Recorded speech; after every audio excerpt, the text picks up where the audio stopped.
Hi friends, welcome to my channel. My name's Fiddle. Today we're going to be starting on the doors for the second floor of Madeline's house from the movie Jack and the Cuckoo-clock Heart. We may also do the large window in the operating room if we have time. As always, don't forget to check the link in the description.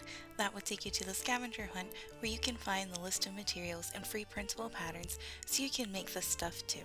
Okay, are you ready? Let's go. To get started, we'll need the door pieces that we cut out from our walls. We need to cut them just a bit smaller than what they are. I did not do this, so my doors are really tight. Cut about 3/16 of an inch off of either the top or the bottom of the door.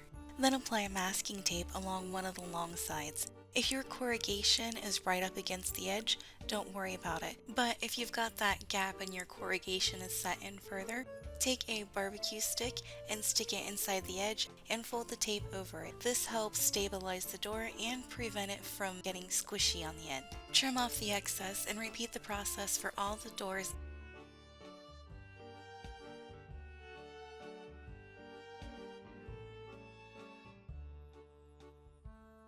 Next, we're going to tape up the top and bottom ends, but we need to leave one column of corrugation open. We're going to use this as a channel for a barbecue stick to make our hinge.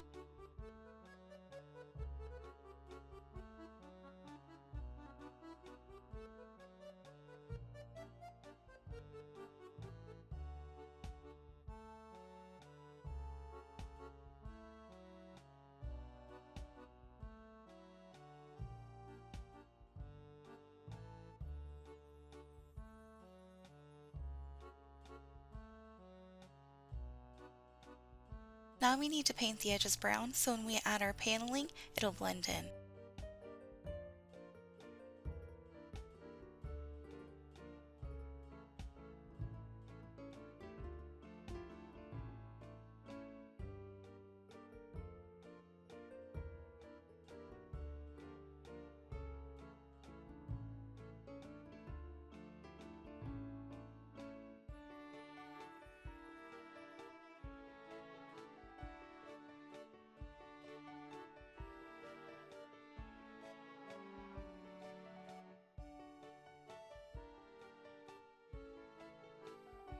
Next, add double-sided tape to both sides of all your doors. I was really starting to run out at this point, so I was trying to use it as sparingly as possible.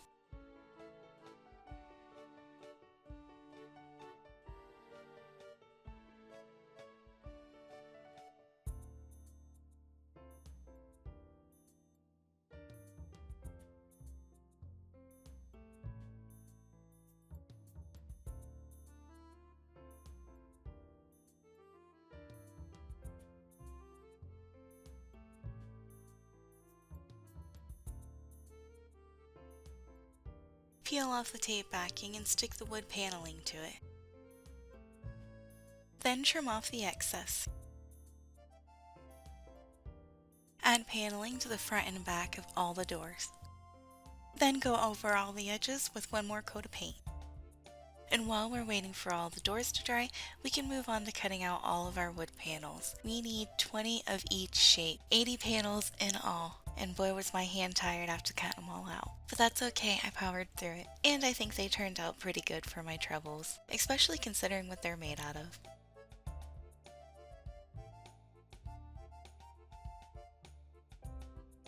This part is completely optional, but I took my graph paper and cut out an L shape, and this helped me make sure that my little panels were being in the right place and straight.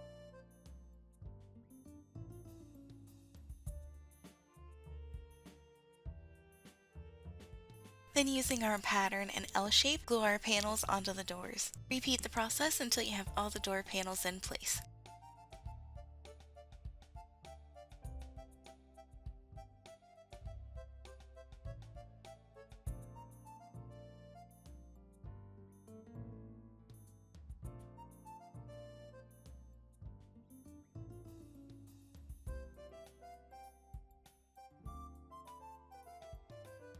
While we're waiting for the doors to dry, we can move on to making the door handles. For this, you'll need some paper brads and a pair of needle nose pliers. Start by separating the post, leaving one sticking straight out the back, and bring the other one down around to where it meets up flush with the button. Then use your thumb to make a large curve in it. Next, use your pliers just at the bend to curve it back upwards. Then make a curl at the bottom end.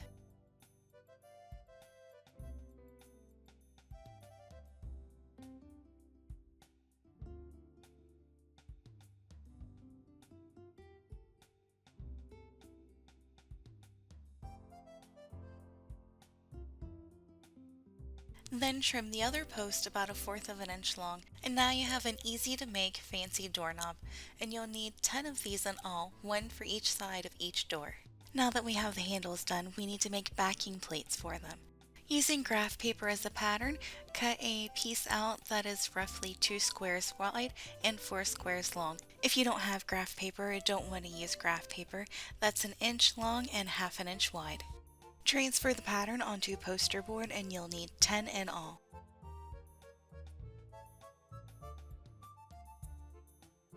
Next, add double-sided tape to the back of all of them. Then give the other side a coat of black paint. I did try to do gold leaf on these, but it just didn't look right with the brass handle.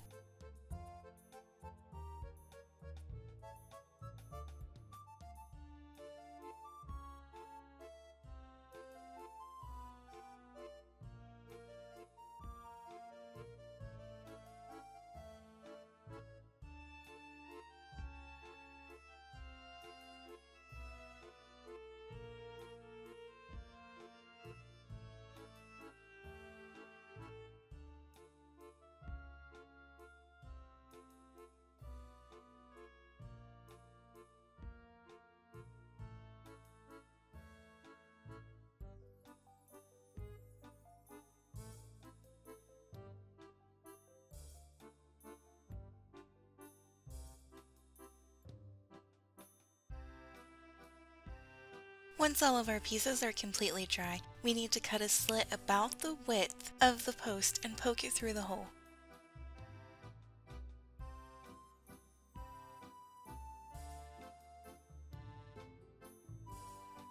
Now we can peel the backing off the tape and fold the end of the brad down to hold it in place. Now we can attach the handle to the door, just make sure that it's on the opposite side of our hinge. It is completely optional, but I added a little bit of metallic black mica powder to the back plate to make it look like cast iron. Here's what mine looks like up close. Since we have some time left, we're going to move on to the big window in the operating room. Since we never see this room or this floor in the house, I had to come up with my own idea. And you can make this window look however you want, and I hope this gives you some ideas on what to do with your window. My original idea was to have a whole bunch of smaller, different styled windows that open different ways in their own frames for each little individual area, but I thought that might be a little overzealous for me and my skills. But I can always cut this window out and try it when I think I'm ready for it. Anyways, I grabbed a piece of graph paper and traced the window onto it from the actual wall itself, so that way I knew exactly what size I needed the window to be. Then I started drawing different sized squares, making sure to leave enough space for my barbecue skewers.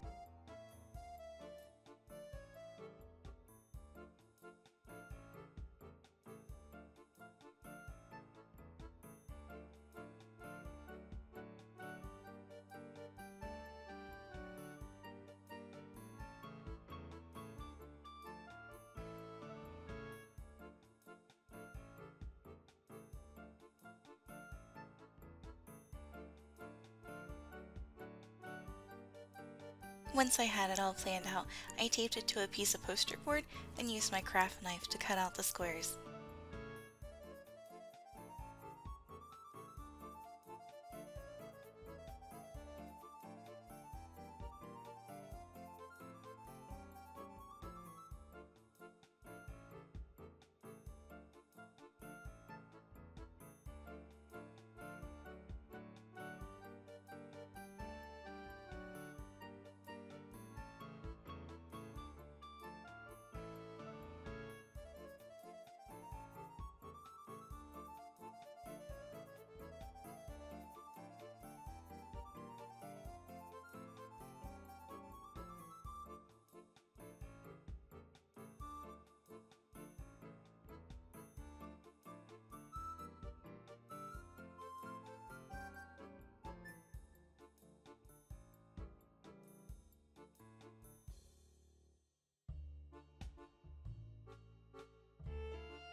Once I had all the window pieces cut out, I taped it to my craft mat, and then over top of that, I taped down a piece of clear plastic so I could see my pattern, but my pieces wouldn't stick to it.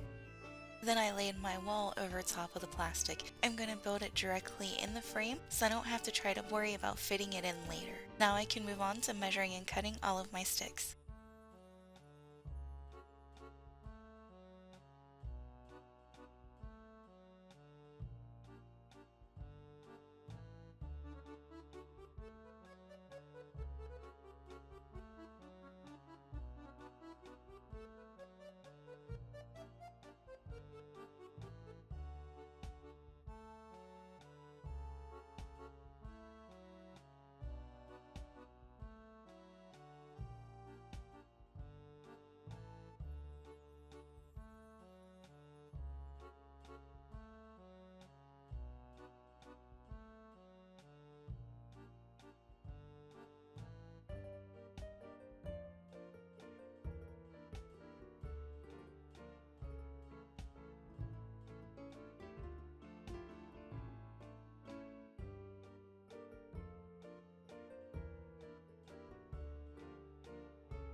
With all of the sticks in place, I chose to use resin for this.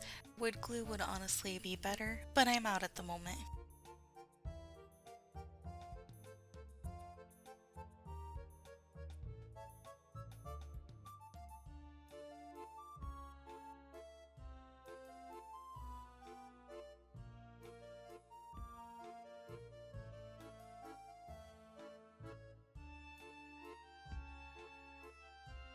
Now that everything's held in place, I can move on to painting. I put painter's tape around the edges on both sides and gave it a coat of black paint.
Once the paint was completely dry, I pulled off the painter's tape and added trim around the window on the inside of the wall. My strips are about a half an inch wide. I found it easier to have the two vertical strips the same size as the window and then make the top and bottom longer. And this time I'm using plain old tacky glue. And since I was already cutting trim, I went ahead and trimmed out all of the doors and the other window. Oh, and I have good news. I found the footage that I lost, so I don't have to make the little one and I don't have to re-record, which is a good thing. And that also means that next tutorial, we're going to start building. We're going to be finishing up the first floor bay window and starting the stairs.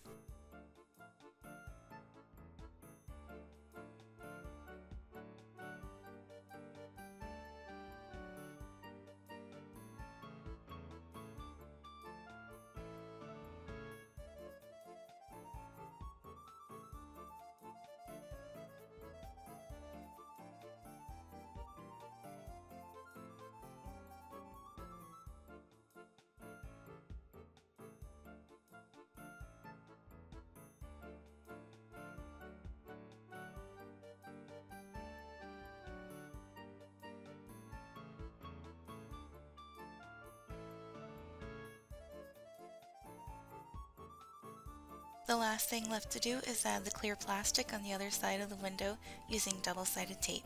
And with that, it brings us to the end of our tutorial. If you've made it this far, thank you for being here. And if you're new, welcome. And if you haven't already, don't forget to like, share, subscribe, and comment, as it really helps me out with YouTube's algorithm. Thank you, Ginger, and I'll see you next time.